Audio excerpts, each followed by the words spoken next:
ये हमारे लिए बहुत हर्ष का विषय है कि हमारे समय के समकालीन संस्कृत साहित्य तथा हिंदी में भी अपनी अद्भुत प्रतिभा से सर्जना करने वाले और साहित्य को समृद्ध करने वाले अपनी लेखनी से प्रोफेसर राधा वल्लभ त्रिपाठी जी का काव्य पाठ सुनने का हम सबको सुअवसर आज प्राप्त हो रहा है।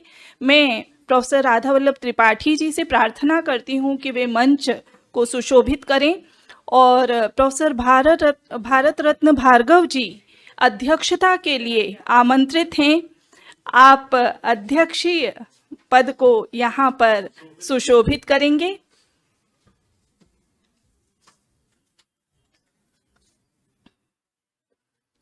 शब्द की महिमा का कथन करते हुए आचार्य दंडी ने एक अद्भुत कथन किया है।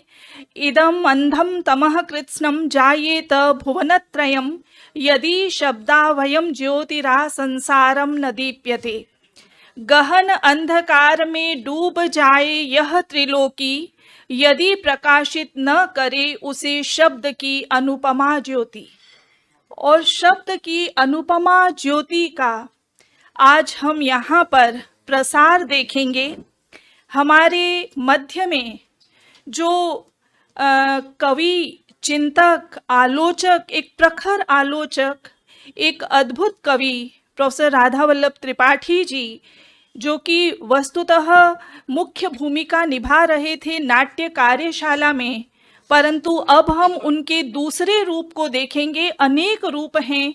परिचय देने के लिए भी मैंने एक छोटी सी कविता रचने का प्रयास किया है, जिसमें उनके ग्रंथों के नामकरण को कुछ संयोजन करने की एक मेरी छोटा सा प्रयास है।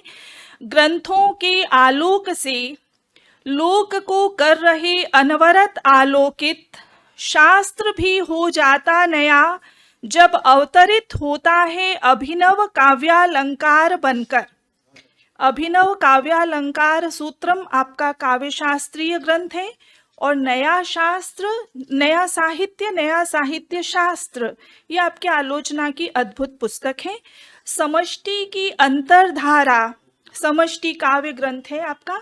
समष्टि की अंतरधारा व्यष्टि अथवा संसरण करते संसार में नित्य अन्वेषित करने वाले आचार्य, युगबोध प्रतिपल अनुभूति का बन जाता विषय, संधान करता जब वह प्राचीन तथा अर्वाचीन का, सौभाग्य नूपुर ही सिद्धि अलौकिकी, आत्मनात्मानम संवाद करते हुए, कादंबरी का औपन्यासिक रूपांतरण करते हुए, विक्रम चरितम अभिनव शुकसारिका मानवी भारतीय काव्यशास्त्र की आचार्य परंपरा संक्रांत हो रही, जिसमें संस्कृत साहित्य का समग्र इतिहास जिनकी लेखनी को पाकर अलंकृत हुआ, अन्यच्च नाट्य शास्त्र विश्वकोश से पुनः स्थापित कर रहे नाट्य शास्त्र परंपरा वैभव को कुलपतित्व भी अभिनंदित हो जाता प्रज्ञा परिपाक से, अध्यक्षत्व सदैव गौरवान्वित कर रहा परंपरा को, ऐसे हमारे मनीषी आचार्य, ऐसे हमारे समकालीन संस्कृत साहित्य के अद्भुत प्रतिष्ठित कवि और प्रखर आलोचक प्रोफेसर राधा वल्लभ त्रिपाठी जी को मैं काव्य पाठ के लिए आमंत्रित करूं, उससे पूर्व हमारे 2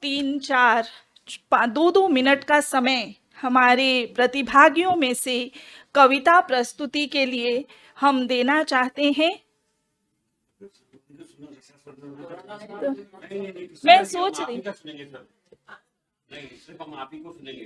10 मिनट का समय यदि बोराना जी आप दे दें।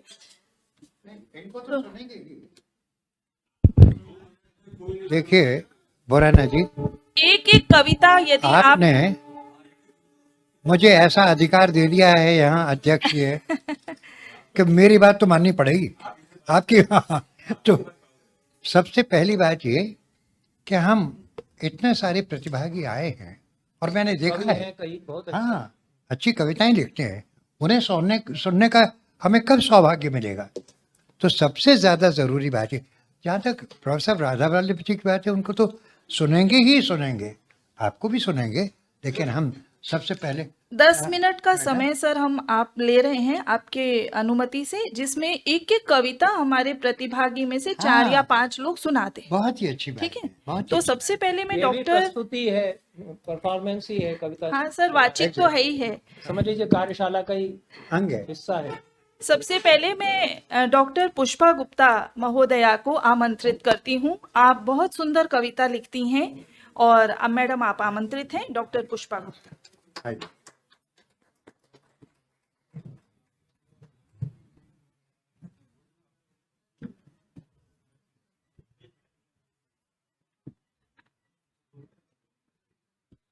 कवि वरेण्य डॉक्टर राधा वल्लभ जी त्रिपाठी के समक्ष कविता पाठ करने का दुस्साहस मैं एक बार पहले भी कर चुकी हूँ और आज दोबारा कर रही हूँ।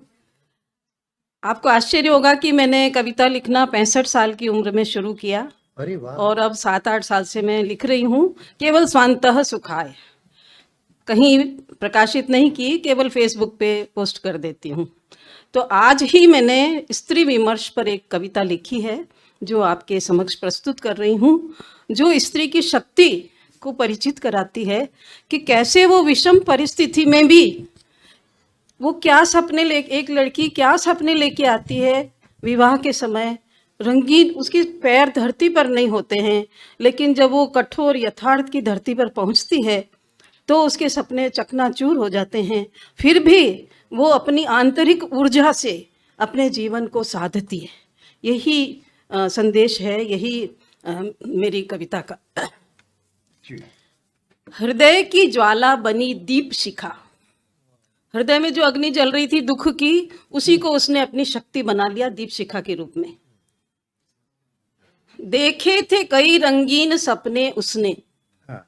देखे थे कई रंगीन सपने उसने, सप्तपदी व 7 फेरों के आवर्त में, उस भंवर में, भांवरी कहते हैं फेरों को भी, सप्तपदी व 7 फेरों के आवर्त में धरती पर नहीं नभ में विचरती थी अस्मिता उसकी उन सतरंगी रंगों में। बहुत अच्छे वाह। धरती पर नहीं नभ में विचरती थी अस्मिता उसकी उन सतरंगी रंगों में।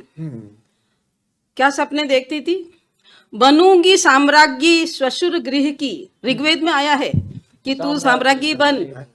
बहुत अच्छा। बनूंगी साम्राज्ञी श्वशुर गृह की, हाँ। अपने हृदय सम्राट की वामांगी होकर, बहुत अच्छे। अपने हृदय सम्राट की वामांगी होकर, होंगे कृत दास मेरे गुणों के वे जब, बहुत अच्छे। होंगे कृत दास मेरे गुणों के वे जब, इठलाऊंगी अपने सौभाग्य पर तब। बहुत अच्छे वाह। नभ से गिरी धड़ाम, नभ से गिरी धड़ाम दूराधिरोहिणी आशा। हाँ। ये शब्द मैंने शाकुंतल में से लिया है, हाँ, जो शकुंतला कहती है कि मैं कहाँ बटरानी की बात है, मुझे तो विवाह ही स्वीकार नहीं हो रहा है यहाँ, तो ये शब्द मैंने वहां से लिया है। नभ से गिरी धड़ाम दूराधिरोहिणी आशा, जब पड़े कठोर धरती पर कोमल कदम, बहुत अच्छा। जब पड़े कठोर धरती पर कोमल कदम, सीमाओं में बांध दिया उसके वजूद को, हाथों में कंगन पांवों में पायल पहनाकर। जैसा आपने रमेश बुराणे जी ने बताए थे सारे, हाथों में कंगन पांवों में पायल पहनाकर, स्वर्ण हार ने भी घोंट दिया गला उसका। वाह वाह वाह, बहुत अच्छे बहुत ही अच्छे वाह। अच्छा। वाह। नभ से गिरी धड़ाम दूराधिरोहिणी आशा, जब पड़े कठोर धरती पर कोमल कदम, सीमाओं में बांध दिया उसके वजूद को, हाथों में कंगन पांवों में पायल पहनाकर, स्वर्ण हार ने भी घोंट दिया गला उसका। क्या बात। पर उद्दीप्त प्रतिभा उसकी, पर उद्दीप्त प्रतिभा उसकी, भेदती रही सारे आवरण। बहुत पर उद्दीप्त प्रतिभा उसकी, भेदती रही सारे आवरण, करती रही छन छन कर आलोकित अपना आभा मंडल, बहुत अच्छे। करती रही छन छन कर आलोकित अपना आभा मंडल।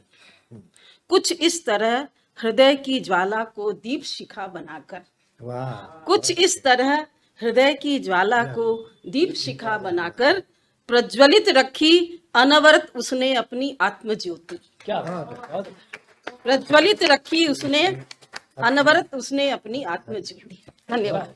बहुत अच्छा। वाह,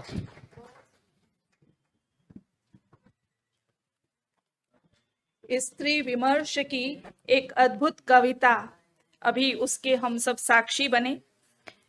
आचार्य राधा वल्लभ त्रिपाठी जी के संधानम काव्य पर आपको केंद्रीय साहित्य अकादमी का पुरस्कार प्राप्त हुआ। उसमें एक बहुत सुंदर कविता है, जीवन वृक्ष, और वो आशावाद का संकेत करती है। उसका एक अंश आप ही के अनुवाद में यहाँ पर प्रस्तुत कर रही हूँ। अथवा मरूंगा नहीं मैं, मेरी जड़ें अभी गड़ी हैं बहुत गहरी, धरती के भीतर जहाँ पानी है, मैं फिर खींच लूंगा रस, फिर रच लूंगा नए पत्ते, फिर लहका दूंगा देह पर फूल, नीलम की आभाएं फिर रच लूंगा मैं। बहुत अच्छे। वाह, ये वाह, आशावाद संस्कृत की कविता इस युग में, इस विकट काल में हमको जब देती है तो सचमुच हम रोमांचित होते हैं। मैं अब प्रमोद जी वैष्णव को आमंत्रित करती हूँ और पुनः पुनः यही प्रार्थना, मात्र एक कविता।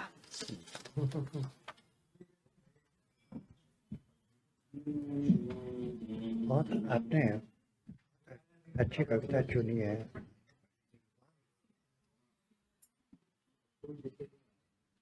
सभी को प्रणाम। एक छोटी सी कविता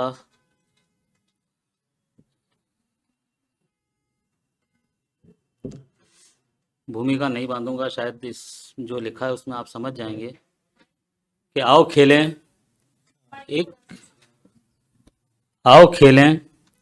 एक नया खेल। इस खेल में करते हैं कोशिश एक बार फिर जीने की, इस खेल में करते हैं कोशिश एक बार फिर जीने की, अपने अपने हिस्से की जिंदगी। बहुत अच्छे। चलो इस बार कुछ बदल कर खेलते हैं, चलो इस बार कुछ बदल कर खेलते हैं ये जिंदगी का खेल। अपने हिस्से की ना जीकर हम करते हैं कोशिश जीने की एक दूसरे की जिंदगी। बहुत अच्छे। अच्छा, अपने हिस्से की ना जीकर हम करते हैं कोशिश जीने की एक दूसरे की जिंदगी। थोड़ा मुश्किल है पर करके देखते हैं। मैं तुम बन जाता हूँ, तुम बन जाओ मैं। वाह, अच्छा, मैं तुम बन जाता हूँ, तुम बन जाओ मैं। बदलने में किरदार कुछ तो नयापन रहेगा जिंदगी में। बदलने में किरदार कुछ तो नयापन रहेगा जिंदगी में। हो सकता है वो तो ले लो। इसी बहाने तुम समझ सको मुझे और मैं तुम्हें। अच्छा, बहुत अच्छे। अच्छा, बहुत बहुत- अच्छे। इसी बहाने तुम समझ सको मुझे और मैं तुम्हें। हम समझ पाएंगे उस दर्द को भी हाँ। जो जाने अनजाने हमने दिया एक दूसरे को। वाह, हम समझ पाएंगे उस दर्द को भी जो जाने अनजाने दिया हमने एक दूसरे को। समझ पाएंगे उन मजबूरियों को जिनके जिम्मेदार थे हालात। हाँ। समझ पाएंगे उन मजबूरियों को जिनके जिम्मेदार थे हालात, पर अपराधी बने हम। बहुत अच्छे। बोलो खेलोगे ये खेल? एक दूसरे को जीकर समझ पाए अगर भावनाएं एक दूसरे की, तो बचा लेंगे बची जिंदगी गुनहगार होने से। वाह, बचा लेंगे बची जिंदगी गुनहगार होने से। धन्यवाद। बहुत अच्छे। अच्छा, ये एक शब्द है संवेदना।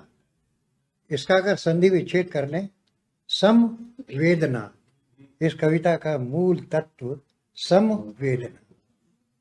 वाह, बहुत अच्छे। हमारे बीच में आज 4 से 5 बजे तक जो संयोजक थे, अब उनकी भूमिका संयोजक की समाप्त हो गई और उन्होंने ये भूमिका मुझे दे दी, ऐसा मैं कह सकती हूँ। तो अब मैं कैसे भी संयोजित करूँ, उसमें उनको कोई आपत्ति तो होगी ही नहीं, और ये मेरा गौरव होगा कि हमारे बीच में, यद्यपि मुख्य रूप से वो नाट्यकर्मी के रूप में जाने जाते हैं रमेश बोराणा जी, परंतु आज अभी उन्होंने अपना एक काव्य संग्रह यहाँ पर लोकार्पित किया। तो आप एक कवि के रूप में सुप्रथित हैं। मैं आपको आमंत्रित करती हूँ अपनी कविता प्रस्तुति के लिए। मुझे नहीं मालूम था कि सरोज कौशल मैडम इस तरह से हमें, अभी हम तीसरी मंजिल पे काम कर रहे थे, पत्थर उठा रहे थे, अब दूसरी मंजिल पे पत्थर उठाने हैं। तो मैं वो रंग कर्मी और रंग श्रमिक की बात कह रहा था, लेकिन बहुत सुखद अनुभव हो रहा है। मुझे इस तरह की बात करने की आदत है। मैं एक छोटी सी कविता मेरी राजस्थानी में, कविता का शीर्षक है जुगा जुग, युग युग से, हिंदी। नार नार तू रोई घणी है, नार तू रोई है वाह जुगा जुग,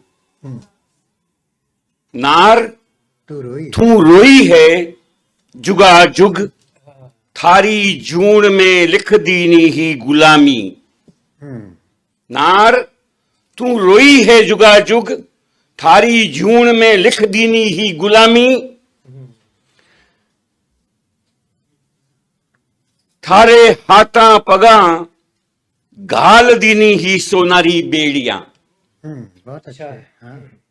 नार तू रोई जुगा जुग, थारी जून में लिख दीनी ही गुलामी। थारे हाथा पगा घाल दीनी सोनारी बेड़ियां, गाजे बाजे बैठाई दीनी थाने अगन। बहुत अच्छा। जो सती प्रथा थी, हाँ थाने गाजे बाजे बिठाई दी अगन। नी सुनी थारी सिसकती सिसकियां, क्या बात है। नी सुनी थारी बिलखती सिसकियां, नी समझिया थारे ये उफणती आग। नी समझिया थारे ये उफणती आग, ये उपणतो साच। खेलता रया थारे तन और मन सू, खेलता रया थारे तन और मन सू। मानता रया थाने पगड़ी जूती। राजस्थान में औरतों की ये स्थिति रही है। खेलता रया थारे तन और मन सू, थाने मानता रया पगड़ी जूती। जुगा जुग आई रही है थारी नियति, जुगा जुग आई रही है थारी नियति। पेड़ अबे उठ, वाह पेड़ अबे उठ।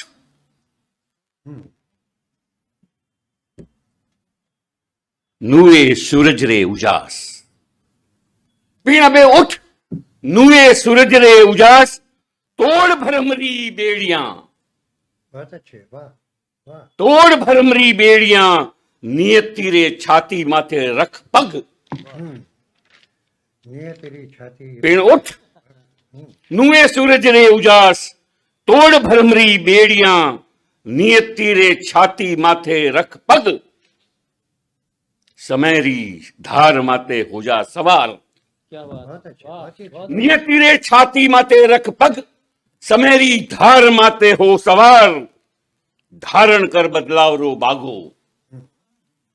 धारण कर बदलाव रो बागो, मिटा दे जुगा जुगरी काड़ख। धारण कर बदलाव रो बागो, मिटा दे जुगा जुगरी काड़ख। मांड बगतरा नुआ हरावली चित्राम, मांड बगतरा नुआ हरावली चित्राम। नार तू रोई जुगा जुग, नार तू रोई जुगा जुग। बहुत वाह वाह। बहुत ही अच्छा। बहुत अच्छे।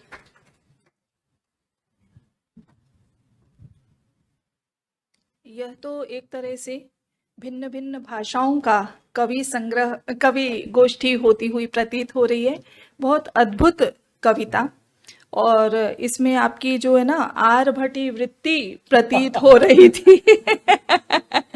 और जो हाँ, जो यस और बिल्कुल जो कविता का भाव है उसकी, जो क्योंकि आप रंगमंच करते हैं तो जब प्रस्तुति है तो उसमें वो सब आता है। वाचिक का आप यहाँ पर सौंदर्य देखें, अर्थ का गांभीर्य भी उतना ही है जितना वाचिक सौंदर्य है। मित्रों, संस्कृत की कविता को लेकर बहुत सारी भ्रांतियां हैं, और आज एक बहुत सुंदर मंच हमको प्राप्त हुआ है जिसके माध्यम से हम ये प्रयास भी कर सकते हैं कि हम उन भ्रांतियों को छिन्न भिन्न कर दें। संस्कृत में हमारी जो कवि परंपरा है, वर्तमान में जो समकालीन संस्कृत परंपरा है, उसने समस्त जितनी भी प्रचलित अन्य भाषाओं की काव्य विधाएं हैं उनमें बहुत सुंदर कविता की है। डॉक्टर हर्षदेव माधव हमारी परंपरा के सर्वाधिक क्रांतिकारी कवि के रूप में आचार्य राधा वल्लभ त्रिपाठी जी ने उनके विषय में काफ़ी कहा। उन्होंने जापानी विधा है हाइकू, हाइकू में जब वो कविता रचते हैं तो उन्होंने प्रश्न बहुत सारे उठाते हैं। तो उन्होंने कहा कि पुर संस्कृतौ सुदृढ़ मूलाः वटाः न प्ररोहेयुः। अब नगर संस्कृति में सुदृढ़ मूल वाले वटवृक्ष नहीं उगते, परंतु मुझे आज उसका यहाँ पर विरोधाभास प्रतीत होता है। इस पूरी नाट्य कार्यशाला में हमने सुदृढ़ मूल वाले वटवृक्षों का दर्शन किया है और उससे हम धन्य हुए हैं। और उनके प्ररोह परंपरा में किस प्रकार से अग्रसारित हो रहे हैं, इसके भी हमारे पास निदर्शन है। इस भूमिका के साथ मैं भाटी जी को आमंत्रित करती हूँ। हाँ जी, आप आइए। और अद्भुत सात्विक अभिनय आपने किया था, तो आज कविता में भी हम आपकी प्रस्तुति सुनने के लिए उत्कंठित हैं।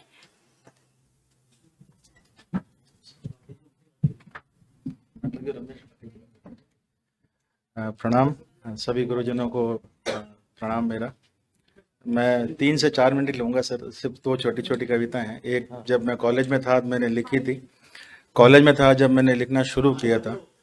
और ओह सॉरी जी, एक्टिंग भी जरूरी है। वो सन 2001 की बात होगी, जब मोबाइल वगैरह इतना हुआ नहीं करते थे। तब मैंने प्रेम पत्र की महत्ता पर कुछ 2-4 लाइनें सोची थी और लिखी थी कि उनका क्या असर होता होगा। इसमें प्रेयसी विरह में है, प्रेमी पास में है नहीं, और संदेशे के उत्कंठा जो उनकी बातों में झलक रही है। पूछ रही है सखी सहेली, पूछ रही है सखी सहेली, क्या हाल किया मैंने तन का। मैं कहती कि मैं हूं ठीक, बस आए संदेशा साजन का। जब से गए हैं वो परदेश, सूना सा है मन का देश। कहाँ गई वो सुरमई उंगली, पूछते रहते मेरे केश। अच्छा, वाह वाह। पर दूंगी जवाब, बहुत अच्छे। पर दूंगी जवाब, जरा सा रुकना, जो आए संदेशा साजन का, बस आए संदेशा साजन का। अधूरी है चूड़ी की खनक, है अधूरी पायल झनकार। सुबह से मैं यूं ही बैठी, किसके लिए अब करूं सिंगार। बहुत अच्छे। पर 16 तो कम करूंगी 17, जो आए संदेशा साजन का, बस आए संदेशा साजन का। अच्छा, हवा बजा देती जो किवाड़, हवा बजा देती जो किवाड़, आंखें उठ जाती उस ओर। क्या बात। सांझ ढले पर हूं मैं बैठती, ना जाने कब होती भोर। दूंगी डाकिए दुआ हजार, दूंगी डाकिए दुआ हजार, जो लाए संदेशा साजन का, बस आए संदेशा साजन का। अंतिम बंद है कि देता माली जब है पानी, देता माली जब है पानी, खूब महकते बाग बगीचे।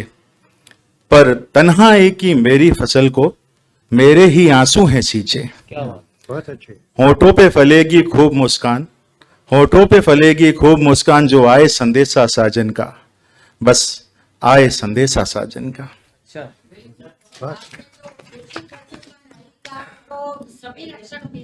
धन्यवाद। ये मेरी एक छोटी सी कविता, ये मेरी पहली कविता थी जो मैंने कॉलेज में रहते लिखी थी। और एक निश्चित 4 छोटी सी लाइन्स हैं, ज़्यादा नहीं, 2 मिनट सिर्फ, क्योंकि ये मैंने अभी राजस्थान पत्रिका का कंटेस्ट आया था, 60 सेकंड के अंदर पाठ कर सको उतना ही लिखना था। और गज़ल के तौर पे उन्होंने 3 सब्जेक्ट दिए थे, माँ, नौकरी और घर। इस पे एक गज़ल छोटी सी कोई बनानी थी, तो मैंने कोशिश की है। आप प्रथम ऑडियंस है, पहली ऑडियंस है, क्योंकि ये मैंने वहाँ भेज रखी है, अभी तक कोई फैसला आया नहीं है, क्या पता पसंद भी आया या नहीं। आंखों में ललक, आंखों में ललक, हाथों में लरज, दुपट्टा आसमान हो गया। बहुत अच्छा। आंखों में ललक, हाथों में लरज, दुपट्टा आसमान हो गया। माँ ने जो भर लिया चेहरा अंजुरी में, लगा रब मेहरबान हो गया। बहुत अच्छा। अच्छा। दीवारों की ये उखड़ती पपड़ियां, दीवारों की ये उखड़ती पपड़ियां वाबस्ता माँ का हाल सुनाती है। दीवारों की ये उखड़ती पपड़ियां वाबस्ता माँ का हाल सुनाती है। नौकरी ने कमबख्त घर छुड़ा दिया जिस दिन ये मुआ जवान हो गया। अच्छा। शहर बहुत बड़ा है, शहर यकीनन बहुत बड़ा है, पर वह मुश्किल 2 वक्त की रोटी थमाता है।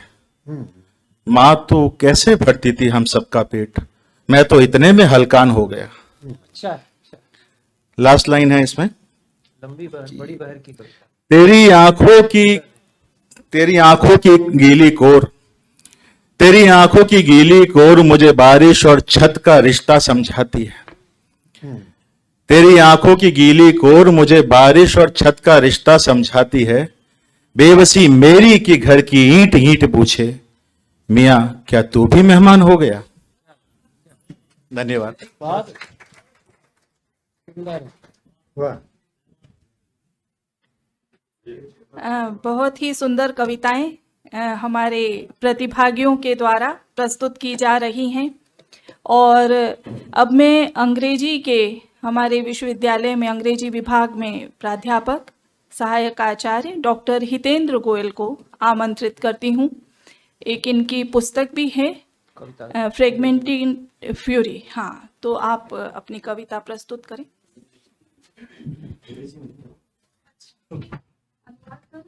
नहीं, अंग्रेजी में ही सुनाइए, जो ओरिजिनल आपकी भाषा है। इसमें सुना। हाँ, अंग्रेजी में सारे श्रोताओं के लिए ठीक नहीं रहेगी। सभी श्रोताओं को ध्यान में रखते हुए सामान्य हाँ, तो एक दिन कभी अंग्रेजी के, आज तो मैं ये वाला हाँ ठीक है। सोच रहा हूँ, जो आप ठीक है। गजल के रूप कुछ बहुत अच्छा। मैं शेर पढ़ रहा हूँ। आदरणीय मंच को प्रणाम। हवा के सूरत पे निशान किसका है, हवा के सूरत पे निशान किसका है, और पत्तों पे लटकता फरमान किसका है। मजहब न पूछ मेरा मुझसे अब, ये कायनात ये गुलिस्तान किसका है। मजहब न पूछ मुझे मेरा अब, ये कायनात ये गुलिस्तान किसका है। पेशानी पे उग आई कुछ बूंदें तेरे, पेशानी पे उग आई कुछ बूंदें तेरे, लबों पे ठिठकता ये नाम किसका है। बहुत अच्छे, बहुत अच्छे। लबों पे ठिठकता ये नाम किसका है। सादगी से मेरी छत रूठ गई देखो, सादगी से मेरी छत रूठ गई देखो, सड़क पे बिखरा ये सामान किसका है। अच्छे, बहुत अच्छे भैया। सादगी से मेरी छत रूठ गई देखो, सड़क पे बिखरा ये सामान किसका है। शातिर है वो चला आता है हर बार, शातिर है वो चला आता है हर बार, दूरियां हैं दरमियां ये काम किसका है। बहुत अच्छे। दूरियां हैं दरमियां ये काम किसका है। सड़कों पे उम्मीदें सहमी हुई पसरी हुई, सड़कों पे उम्मीदें सहमी हुई पसरी हुई, सन्नाटों में पोशीदा ये फरमान किसका है। सन्नाटों में पोशीदा ये फरमान किसका है। बुझती है प्यास हाँ, पानी ही से सबकी, बुझती है प्यास पानी ही से सबकी, क्या पता कि राम किसका है। क्या बहुत अच्छे, बहुत अच्छे। बुझती है प्यास पानी ही से सबकी, क्या पता कि राम किसका है। खुशबुएं लौट आई है मिलकर उससे, खुशबुएं लौट आई है मिलकर उससे, करिश्मा है कोई ये वरदान किसका है। और सेकंड लास्ट इसका शेर है कि अल्फाज उतारू है सामूहिक आत्महत्या पे अब, बहुत अच्छे। अल्फाज उतारू है सामूहिक आत्महत्या पे अब, जौहरी सुखन का अब कदरदान किसका है। जौहरी सुखन का अब कदरदान किसका है। लौट चलो रेहान रुकते नहीं उम्र भर कहीं पर, लौट चलो रेहान रुकते नहीं उम्र भर कहीं पर, ठहरता है कहाँ ये मेहमान किसका है, ठहरता है कहाँ ये मेहमान किसका है। धन्यवाद। आपका तखल्लुस क्या है? हाँ, वाह। मित्रों, नायक का एक लक्षण आज हमारे मध्य में किया गया जो आगे ले जाता है।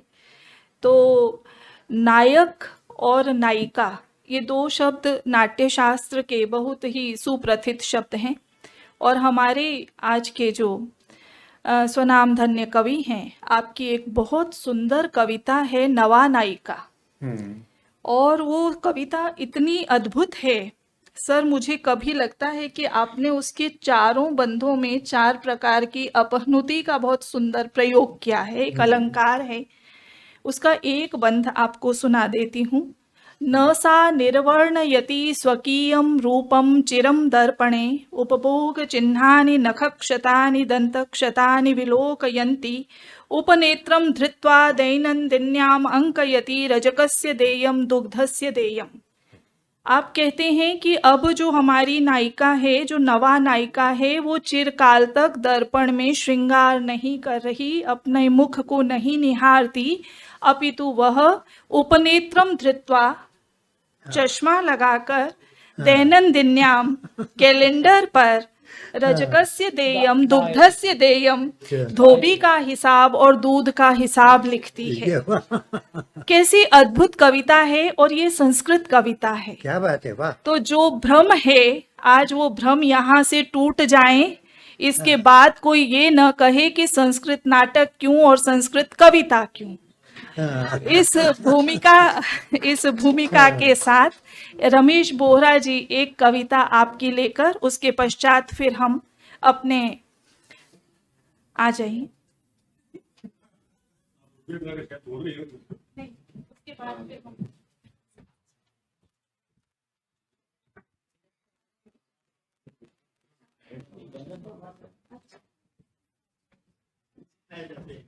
भाई बात तो सही है। अभिवादन। मेरे कई साथी लोग मुझे इस बात के लिए कई बार टोकते हैं कि आप यहाँ लय में लिखते हैं।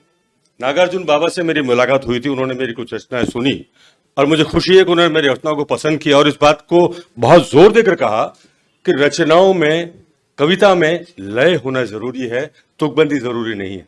वो शब्दों का लय हो शब्दों की लय हो सकती है, भावों की, पढ़ने की। तो मैं अपनी रचना सुनाऊं उससे पहले इस कार्यशाला को समर्पित कुछ पंक्तियां सुना देता हूं, फिर अपनी रचना सुनाऊंगा मैं।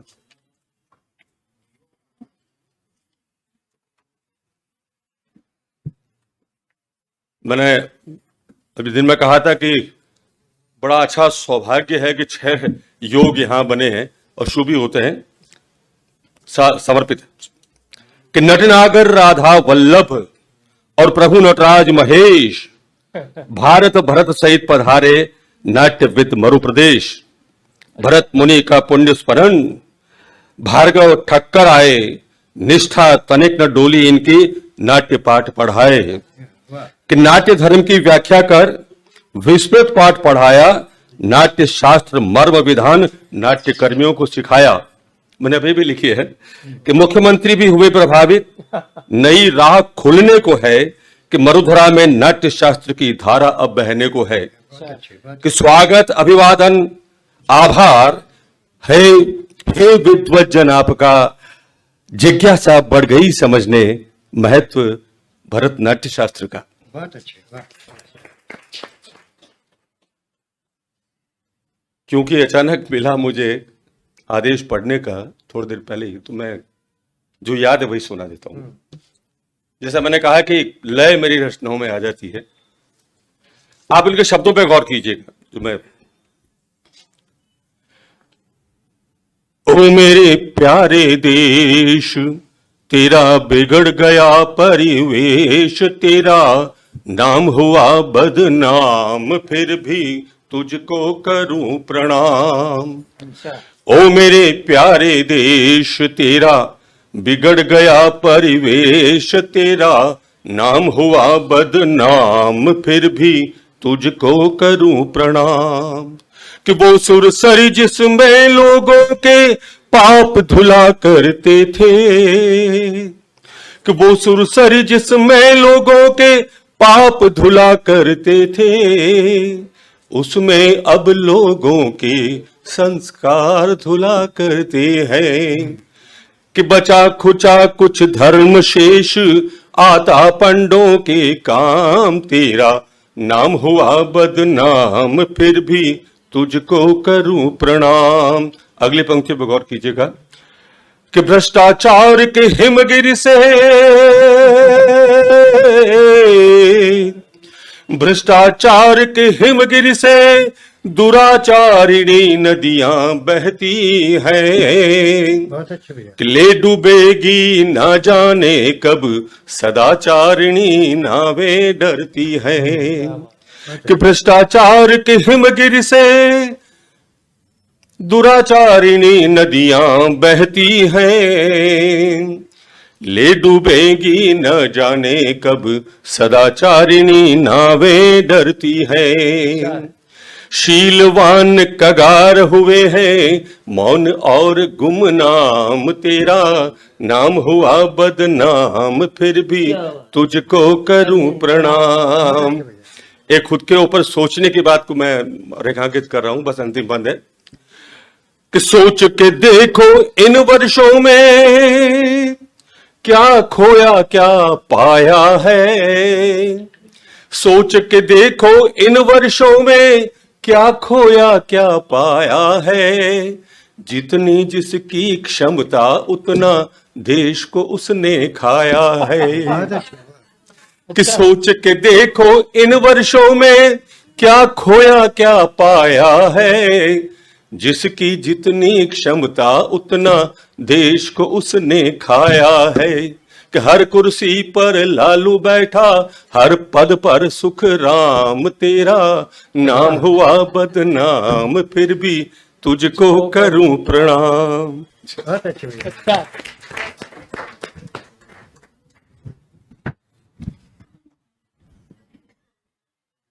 आस्थायाः क्षेपणीं धृत्वा संकल्पस्योडुपे स्थितः दुस्तरा संकट नदी मया तीर्णा शनै शनै। आस्था की पतवार पकड़कर और संकल्प की नौका पर स्थित होकर दुस्तर संकट नदी को जिन्होंने धीरे धीरे पार किया है, ऐसे हमारे परंपरा के शलाका कवि प्रोफेसर राधा वल्लभ त्रिपाठी जी को मैं आमंत्रित करती हूँ काव्य पाठ के लिए। प्रोफेसर राधा वल्लभ त्रिपाठी जी। वाह। कब तक चलाना है? अरे आप समय की, हाँ कोई सीमा। बहुत देर। ये माइक यहीं रखते हैं आप, क्या बैठ सकते हैं? जहाँ आप ठीक समझे, जहाँ आप सुविधाजनक लगे आप। जैसा आप तो वैसे आप कह दीजिएगा कि बंद करो। कई बार लोग तारीफ करते हैं संकोच में कि अब कर दो भाई, वाह वाह, तो फिर उसका कभी का बेचारे का उत्साह बढ़ता है नहीं नहीं और नहीं, उसको टाइम का वो रहता नहीं है। हम अपने समय का वैसे उपयोग मैं- करना चाहेंगे, सभी के समय का उपयोग करना चाहेंगे अच्छा। और अधिक से अधिक सुनना चाहेंगे। ये दुर्लभ समय है हम सब लोगों के लिए। अच्छा, एक तो इन्होंने बहुत अच्छा कहा कि शलाका हाँ। पुरुष हैं। शलाका मतलब सीख भी होता है। पहले में था वैसे ही, अब तो फिर भी थोड़ा कुछ ठीक हाल है। अच्छा, मैं बहुत चटोरा आदमी रहा तो मैंने रसोई पर बहुत कविताएं लिखी हैं। बहुत ज्यादा तो नहीं, लेकिन चार, शायद कम से कम 4 कविताएं मेरी रसोई पर हैं। संस्कृत में हैं सभी, लेकिन मैं हिंदी अनुवाद पढ़ूंगा क्योंकि 5 लोग समझेंगे संस्कृत में और बाकी लोग परेशान होंगे। तो और मुक्त छंद वाली जो संस्कृत की कविताएं हैं उनका हिंदी में अनुवाद लगभग वैसा ही करीब करीब आता है। जो छंद में हम लिखते हैं उसका तो फिर बहुत मुश्किल होता है कि वो हिंदी में फिर वो बात, वो रिदम और झनकार वो नहीं आती। तो ये मेरा पहला काव्य संग्रह है जिसका इन्होंने कहा, एकेडमी अवार्ड भी उस पर मिला था संस्कृत में। उसमें है वो शायद सन 1975-80 के आसपास लिखी हुई कविता है। रसोई पर है। संस्कृत में रसवती। अच्छा, आप देखिए कि संस्कृत में लिखने पर कुछ दूसरी बात हो जाती है। वहां रसवती है तो रस उसमें है। रसवती से ही रसोई हुआ है वैसे, पर अब वो रस उसमें शब्द था, ये भूल गए। तो रसोई कविता है, छोटी सी ही है कविता, अगर आपको लगे प्रोजाइक है यूं तो।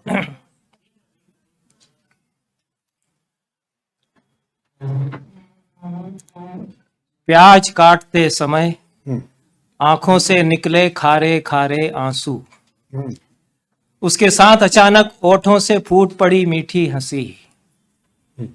ये दोनों कड़ाही में मिलकर घी में भुनते हैं जब, उठता है कसेला मीठा धुआं रसोई में, वाह, आवाहन करता है देवताओं का।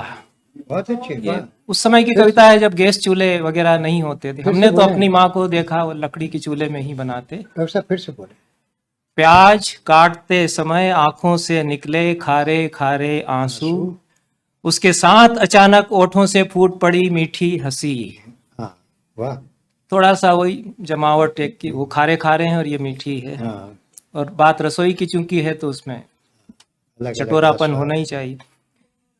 प्याज काटते समय आंखों से निकले खारे खारे आंसू, उसके साथ अचानक ओठों से फूट पड़ी मीठी हंसी।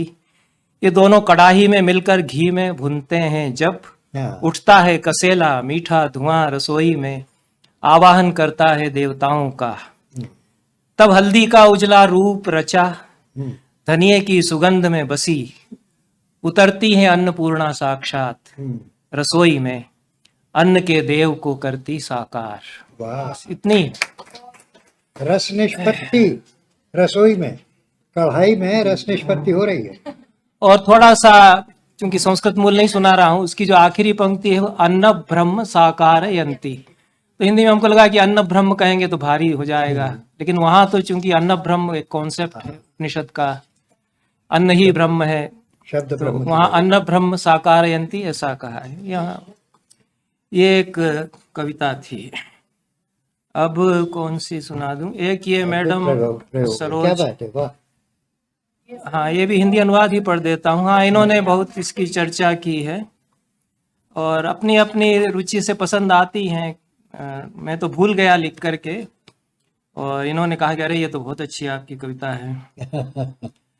तो ये शीर्षक इसका है दिल्ली, संस्कृत में दिल्ली मेट्रो यानी दृश्य चतुष्टयी। दिल्ली मेट्रो में 4 दृश्य। इसलिए सुना रहा हूँ कि थोड़ी नाटक हाँ, थिएटर की चर्चा हम लोग कर रहे हैं, तो ये थोड़ी नाटकीय कविता है। इसमें सीन है, 4 दृश्य हैं। और यहाँ भी शायद मेट्रो आ गई होगी, नहीं आई? नहीं अभी नहीं। अच्छा, बहुत अच्छा। तो दिल्ली में आई थी मेट्रो, और उस समय बड़े उससे देखते थे, क्योंकि हमने विदेशों में भी मेट्रो देखी, लंदन की, और ऑस्ट्रिया में बहुत बढ़िया मेट्रो है, रूस में। तो दिल्ली मेट्रो में 4 दृश्य। दृश्य 1, इस दृश्य में पर्दा 20वीं शताब्दी के आखिरी वर्ष की किसी तिथि में उठता है, हटता है, जवनिका समझ लीजिए, हटाई गई। पहला दृश्य खुला है 20th सेंचुरी के अंतिम वर्षों में किसी दिन। उसका वर्णन है बस। मैं कौतुकवश मन बहलाव के लिए मेट्रो में चढ़ गया था। एकदम चिकना चिकना नया कंपार्टमेंट, सब कुछ सुंदर, नवीन, व्यवस्थित। सारे संसार में कहीं नहीं ही मिलेगी इतनी बढ़िया व्यवस्था मेट्रो की। गर्व अनुभव करता हुआ मैं आराम से एक सीट पर बैठा, मन में बार बार धन्यवाद दिया मेट्रो मानुष श्रीयुत श्रीधरन जी को, जिनका पौरुष है कि यहाँ बैठे बैठे लगता है जो पेरिस या वीना में हो, वो गर्व से माथा ऊंचा कर सकते हैं हम। बहुत ये अच्छे। एक। दूसरा दृश्य, इस दृश्य से पर्दा 21वीं शताब्दी के पहले दशक की किसी तिथि पर उठता है। ठीक है, 20वीं शताब्दी के अंतिम वर्षों से 21वीं शताब्दी के शुरुआत के वर्षों में मेट्रो में सब कुछ सुखकर है, आवाजाही पहले से ज्यादा है और भीड़ भड़क कर नहीं। मैं घुसता हूं तो कोई सीट खाली नहीं। लड़के लड़कियां स्वस्थ युवक युवतियां काबिज सारी सीटों पर। वो एक प्रेमी प्रेमिकाओं के लिए बहुत बढ़िया उसमें सुविधा हो गई थी उन दिनों। तो आप 10-5 रुपए का टिकट लेके बैठ जाइए और बैठे रहिए सट के, कोई कुछ देखने वाला होता नहीं। तो मेट्रो में सब कुछ सुखकर है, आवाजाही पहले से ज्यादा है पर भीड़ भड़क कर नहीं। मैं घुसता हूं तो कोई सीट खाली नहीं। लड़के लड़कियां स्वस्थ युवक युवतियां काबिज सारी सीटों पर मुझे आया देखते ही वरिष्ठ नागरिकों के लिए आरक्षित सीट पर से उनमें से कोई उठा और बैठिए अंकल कहकर खड़ा हुआ। मैं प्रसन्न सुख से बैठा। ये दूसरा दृश्य है। तीसरा, इस दृश्य से पर्दा 21वीं शताब्दी के दूसरे दशक की किसी तिथि पर उठता है। ठीक है, उस समय तक तो चल रहा था। 2011-12 में भी मैं वहां था दिल्ली में। बहुत अधिक भीड़ भाड़ और रेलम पेल में कंधे परस्पर टकराते किसी तरह डिब्बे में घुस पाया। हाथ में सामान के थैले भी थे और थका हुआ था। पहले की तरह नया नया सा धुला धुला सा चिकना चिकना नहीं लगा कंपार्टमेंट। वरिष्ठ नागरिकों के लिए आरक्षित सीट तक पहुंचकर बहुत अपेक्षा से मैंने लड़के को देखा जो उस सीट पर काबिज, जो उस सीट पर बहुत अपेक्षा से मैंने उस लड़के को देखा जो उस सीट पर काबिज था। उसने उपेक्षा के साथ उड़ती सी दृष्टि मुझ पर डाली और हाथ के मोबाइल में डुबो दी। मैं वीतराग की तरह खड़ा रहा। बहुत अच्छे, वाह। ये तीसरा खत्म हुआ। चौथा, थोड़ी ये निराशावादी है कविता वैसे, नहीं, लेकिन ये हो रहा है, वो हुआ है। परिवेश की कविता है पूरी, समझ। अब चौथा दृश्य जो है कल्पना में है। असल में आप कह सकते हैं कि ऐसी कल्पना करने की जरूरत ही आपको नहीं थी। तो ये भविष्य का है। चौथा, इस दृश्य से पर्दा भविष्य में 21वीं शताब्दी के तीसरे दशक की किसी तिथि पर उठेगा। तीसरा दशक मतलब अब उस समय तक आया नहीं था, मुझे लगा आप तो आ गया 1920 के बाद कि नहीं आया। हाँ, आ गया। थर्ड डिकेड है। हाँ हाँ, तो ये चूंकि 2011 के आसपास लिखी हुई कविता है, तो ये थर्ड डिकेड में 10-12 साल बाद की कल्पना करता है। चौथा दृश्य, घुसना लगभग असंभव मेरे जैसे बूढ़े आदमी के लिए, पर जाना तो था, घुसा नहीं। भीड़ के रेले के साथ कंपार्टमेंट में ठेल दिया गया, यहां से वहां धकेला गया, पर चलो किसी तरह भीतर आ तो गया। हाथों में लिए मोबाइलों में डूबे या एक दूसरे से गपियाते लड़के और लड़कियां मुझे देखते और हंसते। वाह। उनमें से किसी ने कहा, अरे यह बूढ़ा, यह अभी तक जिंदा है, कितने दिन और बोझ बना रहा, जीता रहेगा यह। बहुत अच्छे, वाह। नहीं, वाह, क्या सुना दूं? बहुत ही अच्छे, वाह। अच्छा, एक आप कितना टाइम और दे? बहुत है। वो रसोई वाली सीरीज में मेरी थोड़ी सी लंबी कविता है, वो अगर इसमें मिल जाती है। हाँ, उसके पहले, हाँ, वो सीता वाली सुना दूंगा। हाँ, अच्छा। वो रसोई वाली सीरीज में वो भी एक है। और एक उसके पहले बहुत छोटी सी कविता में सुना देता हूँ। ये संस्कृत में इसका शीर्षक सोपनेत्रा। उपनेत्र ये ग्लास, रीडिंग ग्लास को कहते हैं, उपनेत्र संस्कृत में। और सोपनेत्रा मतलब चश्मा पहने हुए स्त्री, चश्मे वाली स्त्री कह सकते हैं, चश्मा पहने स्त्री, वाह। उस पर ये कविता है। तो कोई भी स्त्री हो सकती है, या जो नरेटर है उसकी पत्नी हो सकती है। कविता का जो आख्यायक है उसकी पत्नी भी मान सकते हैं। चश्मा पहने स्त्री। मुझे अब याद नहीं रहा वह दिन जिस दिन उसने आंखें कमजोर। अच्छा, इसके पहले मैं ये बताना थोड़ा आवश्यक समझता हूँ, क्योंकि आप लोग बहुत बाद की पीढ़ी के हैं, बहुत सारे लोग, और 72-73 साल की मेरी उम्र होने को जा रही है। तो जब मैं 5-1 साल का था, मतलब 63-64 साल पहले, 65 साल पहले, या उसके भी कुछ पहले, तो उस समय की स्थिति यह है कि हमने अपने घर की किसी महिला को, अपनी माँ को, बहन को, बुआ को रीडिंग ग्लास, चश्मा पहने नहीं देखा। हमारे पिताजी चश्मा लगा रहे हैं, हमारे दादा, बाबा, चाचा चश्मा लगा रहे हैं, लेकिन मुझे याद नहीं कि बचपन में 3-4 साल की उम्र से लगा के 10-12 साल की उम्र तक मैंने अपने घरों में, अपने पड़ोस के घरों में किसी महिला को चश्मा पहने देखा हो। ये याद रखने पर ये थोड़ी समझ में आई। एक मिनट।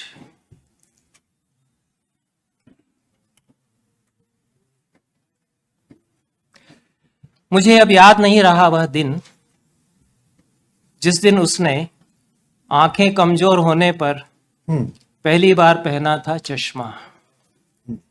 मैं जब जब जाता बाहर, चश्मे के भीतर से उसकी आंखें मेरा पीछा करती। मुश्किल से तैयार हुई थी वह चश्मा पहनने के लिए। मैं उससे बार बार कहता कि चश्मा पहनो, पहनो चश्मा। वह शिकायत करने लगती कि तुमने इतना रुलाया है, इतना रुलाया है कि मेरी आंखें कमजोर हो गई। पास से मुझे ताकती है वह जब, तो नाक के नीचे खिसक आए चश्मे के ऊपर से कौंधती हैं उसकी आंखें। कौंध उसकी आंखों की चश्मे के ऊपर से उठकर मुझे घेरे है। मैं सोचता हूं कितनी अलग है वह मेरी दादी से, मेरी दिवंगत मां से, बीत चुकी शताब्दी की उन सब महिलाओं से जिनकी कमजोर हुई आंखों को पहनने के लिए चश्मे नहीं मिले। बहुत अच्छे। इतनी कविता। अब ये रसोई वाली कविता मैं एक सुना देता हूं, और उसमें ये थोड़ी सी लंबी है और कुछ कोई बात नहीं। कुछ धैर्य के साथ ही सुनना पड़ेगी। हाँ, और इसमें भी 2-3 दृश्य हैं। और सीताया रसवती ये शीर्षक है संस्कृत में, सीता की रसोई। और सीता की रसोई हिंदी में एक अनुपम मिश्र की तालाबों पर किताब है, उससे मैंने शीर्षक ले लिया है। वहाँ संदर्भ बहुत अलग है, लेकिन ये सीता की ही रसोई, सीता की रसोई ही है। सीता भोजन बनाती हैं इसमें, वो है।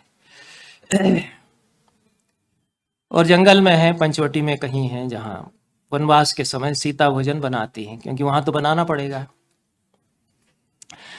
लक्ष्मण अपना धनुष संभाले, ये उसमें छंद में है, उसमें तो शार्दुल विक्रीडित छंद में है कविता।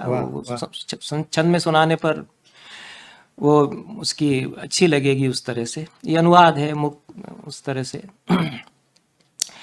लक्ष्मण अपना धनुष संभाले, सावधान ताकते बैठे रहते हैं। लक्ष्मण अपना धनुष संभाले, सावधान ताकते बैठे रहते हैं। दोपहर के समय राम दूर कहीं चले गए होते हैं। तब सीता घूम घूम कर वन में दंडकारण्य के पेड़ों की पातों में घुसकर बेर के हर एक पेड़ के नीचे से चुन चुन कर बीनती है बेर। एक एक फल उठाकर सूंघती हैं।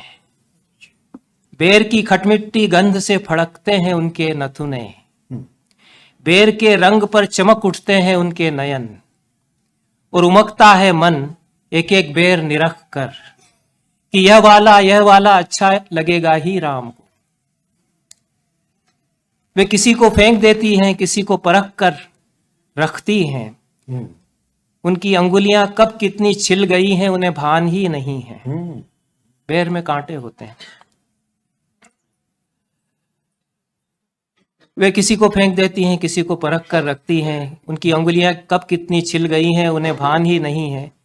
फिर लौट कर कुटिया में वे बहुत सुंदर दोना बनाती हैं। शुभ्र तिनकों की नोकों से बिंधा दोना, मरकत मणि सा चमकता।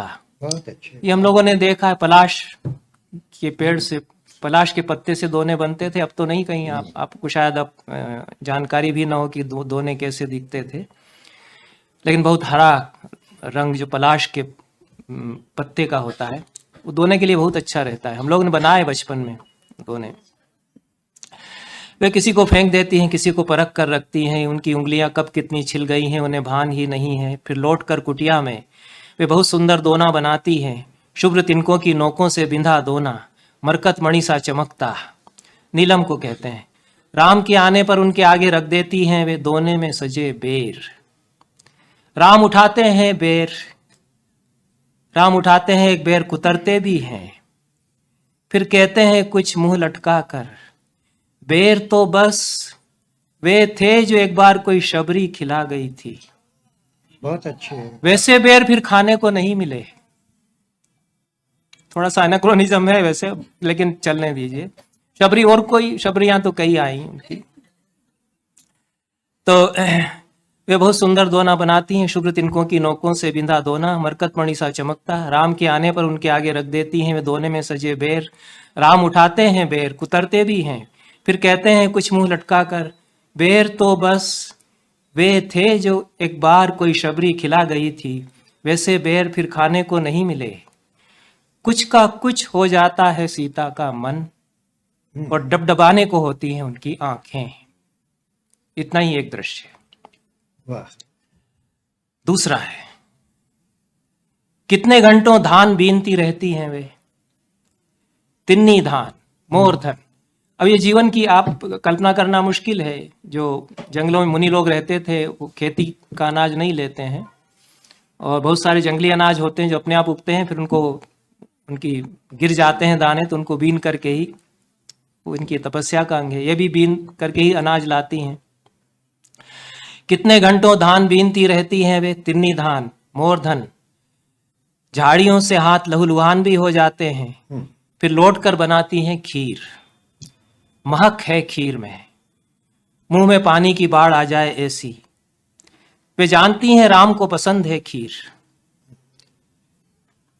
वे जानती हैं राम को पसंद है खीर, फिर नए चमकते बड़े से दोने में परस देती हैं, प्रसन्न होकर निहारती हैं राम का मुख। बहुत अच्छे। वाह। खीर का स्वाद राम की आंखों में चमकता है। वे सीता को ताकते हैं, कुछ से कुछ हो जाती है सीता। एक दृश्य है। वे जानती हैं राम को पसंद है खीर, फिर नए चमकते बड़े से दोने में परस देती हैं, और प्रसन्न होकर निहारती हैं राम का मुख। खीर का स्वाद राम की आंखों में चमकता है। वे सीता को ताकते हैं, कुछ से कुछ हो जाती हैं सीता। अचानक रुक जाते हैं राम। क्या हुआ? सीता पूछती हैं। खीर खाते खाते ही थम जाते हैं। अचानक रुक जाते हैं राम। क्या हुआ? सीता पूछती हैं। कुछ नहीं, मां की याद आ गई। कुछ नहीं, मां की याद आ गई। राम कहते हैं खीर कुछ वैसी ही बन गई। खीर कुछ वैसी ही बन गई जैसे उनके हाथ की खीर। फिर एक लंबी सांस भरते हैं राम। सीता को लगता है उनका मन खीर के स्वाद से हट गया है, इस कुटी से हट गया है, वे कहीं और चले गए हैं। सीता भी कहीं और हो सकने के लिए धीरे से उठकर आ जाती हैं कुटी के बाहर। आंचल से आंखें पोंछती। बहुत अच्छे। बहुत अच्छे। इतना, ये दूसरा दृश्य है। दूसरा है, तीसरा इस बार सीता ने जुटा लिया है बहुत सी चीजों का संभार। गृहस्थिन हो जाती हैं, कुटिया है, सामान आ गया, और इसमें कुछ व्यंजनों के नाम आते हैं। अपूप, कुछ मालपुआ पूड़े जैसा होता था, और हमारे यहाँ रोटी नहीं होती थी, रोटी अरब लोग लाए।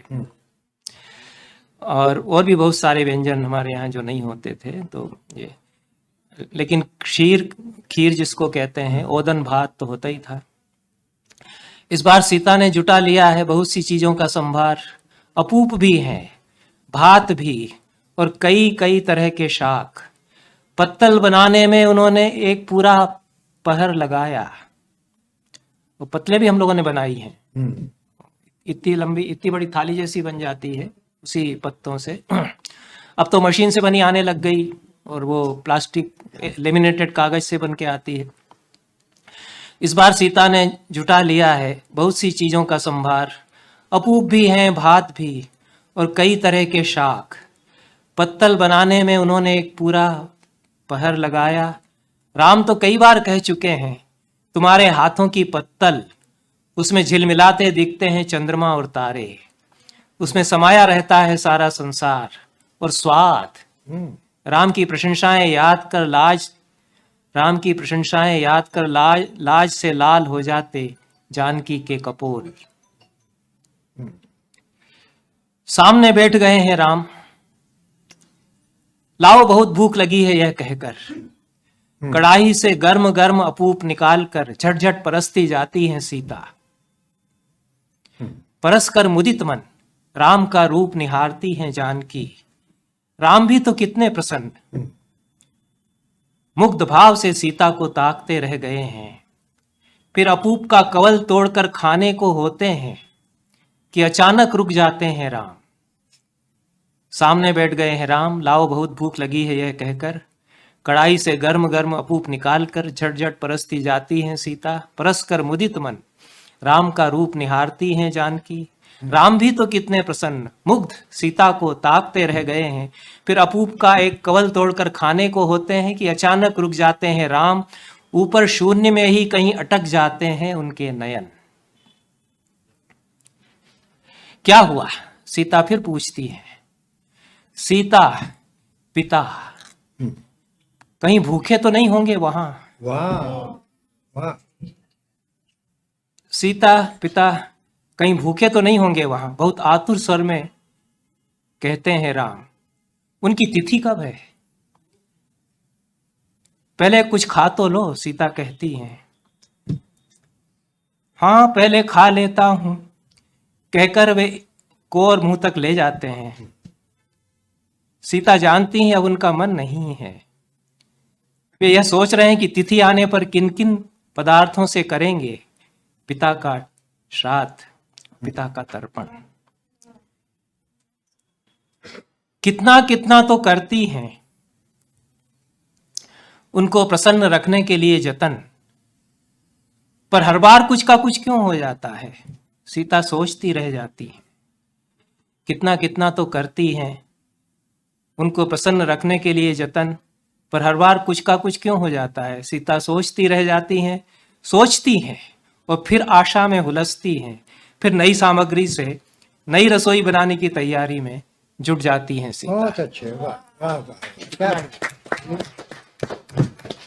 ठीक है, बहुत अच्छे, वाह। समाप्त करें। बहुत बहुत धन्यवाद आप सभी को।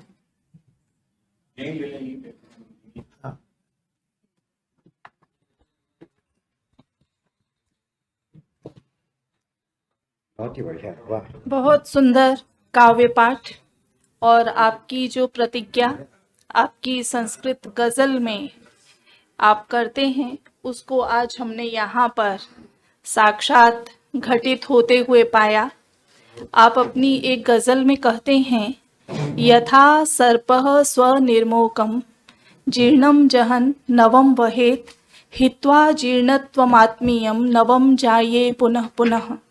जैसे सर्प अपनी केंचुली को, पुरानी केंचुली को छोड़ देता है और नूतन त्वचा को धारण कर लेता है, वैसे ही मैं अपने जीर्णत्व को छोड़कर शनै शनै धीरे धीरे नूतन होता जाता हूँ। बहुत अच्छे। ये कवि केवल अपने लिए नहीं कह रहा, ये कवि अपनी पूरी परंपरा को यहाँ पर इस कैसे जीर्णत्व से नूतनता की ओर संक्रांति होती है उसको रेखांकित करते हैं। और आज हमने उसका एक निदर्शन यहाँ पर पाया है।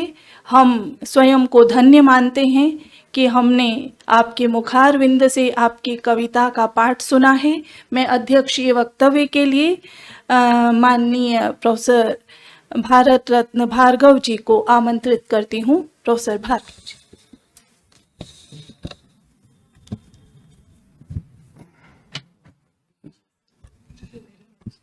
भाई, सच तो यह है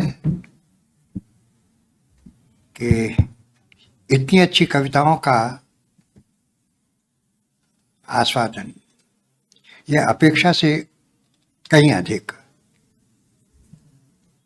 मुझे बहुत ही आनंद आया, और ख़ास तौर से तो जो नई अवधारणा है कविता की, ख़ास तौर से जैसे सीता की रसोई या उससे पहले रसोई, वो कहाँ से प्रतीक ले रहे हैं और किस लिए ले रहे हैं, कौन से बिंब हैं और उनके कैसे कितने खूबसूरत अर्थ हैं, कौन सी चीज में किस चीज में माता की याद आती है, किस चीज में किस रेफरेंस में पिता की याद आती है, और वो स्वाद बदल जाता है और कुछ का कुछ हो जाता है। ये बहुत बड़ी पीड़ा है, लेकिन फिर नए सिरे से जुट जाना, कुछ और करना, निरंतरता, ऐसी कष्टकारक स्थितियों में जीवंतता, वो शक्ति, और कितने सिंपल, कितने सामान्य, कितने साधारण से शब्दों में कितनी असाधारण बात कह दी है। वाह वाह वाह। दोस्तों,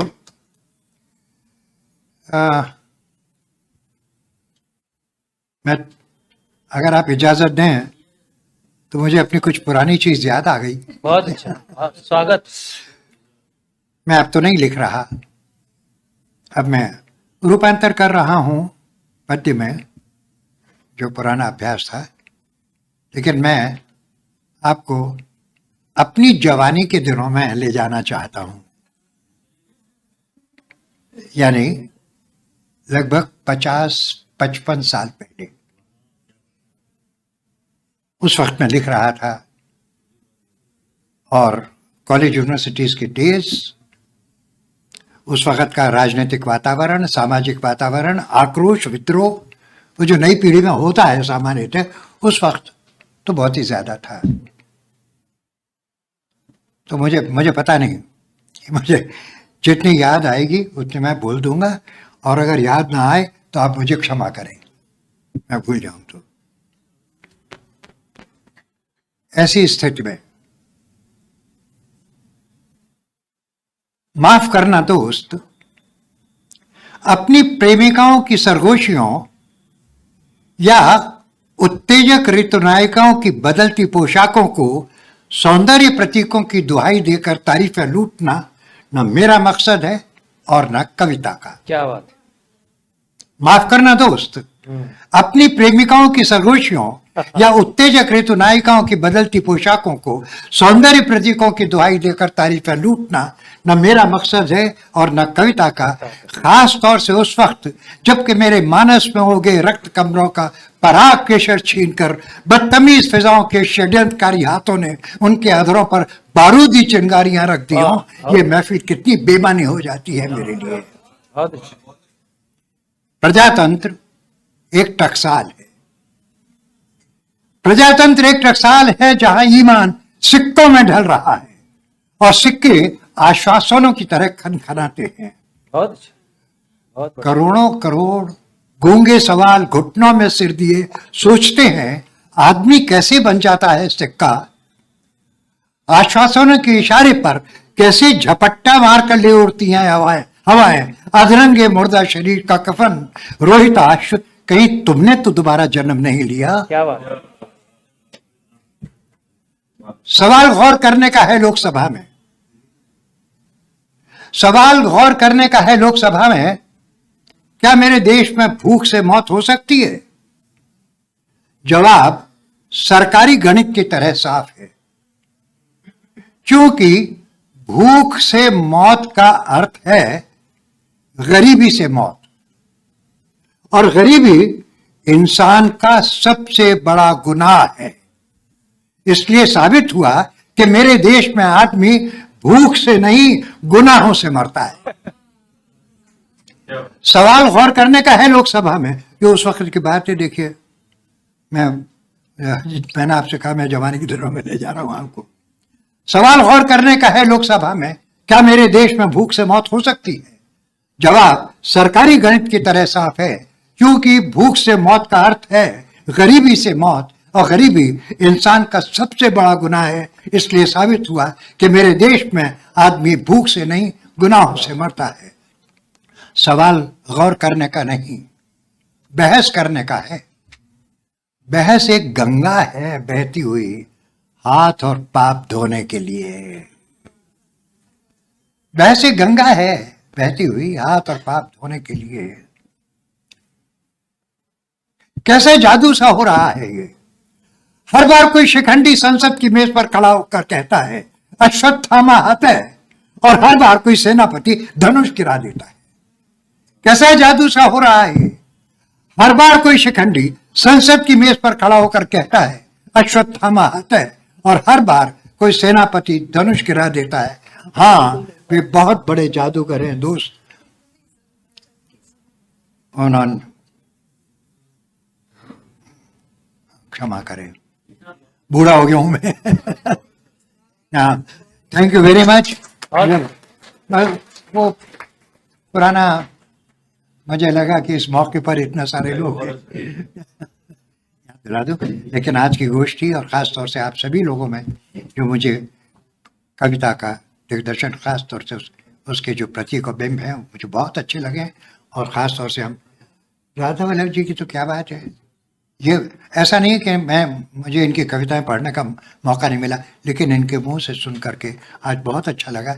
और ख़ास तौर से ये रसोई वाली जो कविताएं, ये बहुत आज के समय में बदलता हुआ मुहावरा कविता का, और कितने खूबसूरत तरीके से कितनी बड़ी और महत्वपूर्ण बात की है संवेदना की। अब मैं आप सभी लोगों को धन्यवाद देता हूँ, ख़ास तौर से आप सभी को सरोज जी को। बहुत अच्छा इन्होंने कंडक्ट किया, और आदरणीय राधा वल्लभ जी को बहुत बहुत धन्यवाद बंधुओं।